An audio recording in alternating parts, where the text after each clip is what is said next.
menguji kepada kita, memberikan cobaan, ujian, baik yang mengenakan maupun yang tidak mengenakan, bentuknya musibah dan sebagainya. Maka yang pertama sekali kita ingat bukan yang memberikan ujian kepada kita itu. Contoh, mungkin kita pernah merasakan yang namanya sakit gigi, mungkin kita pernah merasakan yang namanya sakit kepala. Pada saat kita sakit kepala, seyogianya yang kita ingat, ingat kepada Allah, Allah sedang menguji saya ini. Kalau kepala saya ini penting dites, masih bagus, masih sehat, maka diuji dengan sakit kepala. Tapi apa yang terjadi? Pada saat kita sakit kepala, yang kita ingat nomor satu adalah obatnya, Bodrek, Paramed, minyak angin. Padahal sesungguhnya lah Allah memberikan ujian itu pada dasarnya adalah untuk mengingatnya. Saya uji dulu ini, orang ini kepalanya masih sehat, masih bagus atau tidak. Sudah lama dia ini sakit kepala, maka diuji oleh Allah. Lalu dia teringat. Bahkan oleh kalangan sufi bahkan mengatakan banyaknya umat Islam yang justru berterima kasih, bersyukur atas cobaan seperti itu. Alhamdulillah ya Allah, Engkau berikan aku sakit kepala, berarti kepala aku ini masih bagus. Intinya adalah untuk mengingat Allah. Jamaah-jemaah rahimakumullah, begitulah realita dalam kehidupan sehari-hari. Pada intinya adalah bagaimana kita senantiasa ingat kepada Allah bahwa Dia yang Maha Kuasa, Dia yang menguji kepada kita. Kalau kita simak lebih jauh di perjalanan hidup kita, memang terus akan meningkat. Namanya ujian, cobaan, musibah dan sebagainya semakin meningkat. Mengapa? Karena setiap kali diuji yang namanya ujian, maka orang ini ada kecenderungannya. Apabila dia telah diuji lalu lulus ujian itu, maka orang ini naik kelas. Namanya naik level, naik tingkat, naik derajat. Diuji. Seorang anak masih dari SD nggak bisa langsung duduk ke SMP. Dia harus diuji dulu. Namanya ujian.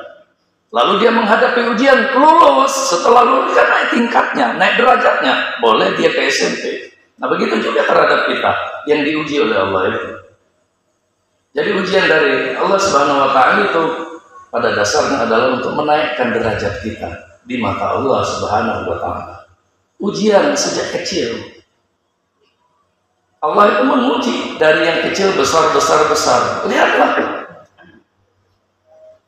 kita masih kecil dulu, yang mula-mula diuji oleh Allah terhadap tubuh, umpamanya tertusuk kaki kita. Yang pertama diuji oleh Allah itu yang kecil, duri.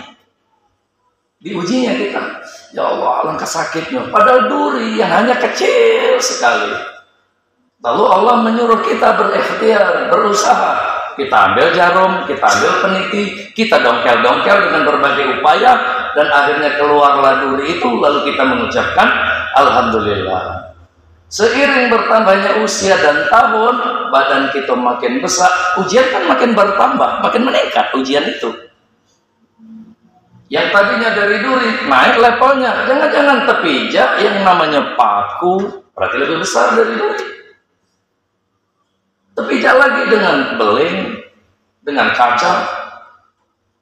Artinya ujian-ujian dari Allah itu pada dasarnya adalah sebagai upaya, bukan hanya untuk kepada kita, bukan hanya supaya kita hati-hati, tetapi pada intinya adalah Allah Subhanahu Wa Taala itu mengingatkan kepada kita agar kita selalu zikir kepadanya, ingat kepadanya. Aku yang menjadi cobaan, ujian, supaya kamu naik level, supaya kamu ingat terus akan diriku. Jamaah Jumat rahimakumullah, Allah telah menyatakan la yukallifullahu nafsan illa wus'aha. Aku, kata Allah, tidak akan memberikan cobaan, ujian kepada seorang hamba, melainkan orang itu, hambaku itu mampu untuk menanggungnya. Artinya Allah sudah mengukur. Kalau diuji seperti ini, saya yakin hambaku ini mampu. Jadi la yukallifullahu nafsan illa wus'aha. Allah itu tidak akan menguji seseorang kecuali melainkan orang itu sanggup untuk memikul ujian itu. Akhirnya, sebagai penutup dari khutbah Jumat ini, kami mengajak kepada kita bersama. Semoga kita semua selalu ingat akan Allah Subhanahu wa Ta'ala di dalam segala hal dan keadaan. Ujian dari Allah, camkan sejak dini, sejak kini, adalah sebagai upaya cara Allah agar kita senantiasa ingat kepadanya. Jamaah Jumat rahimakumullah, demikianlah khutbah Jumat pada hari ini. Mudah-mudahan bermanfaat adanya. Amin. Allahumma amin.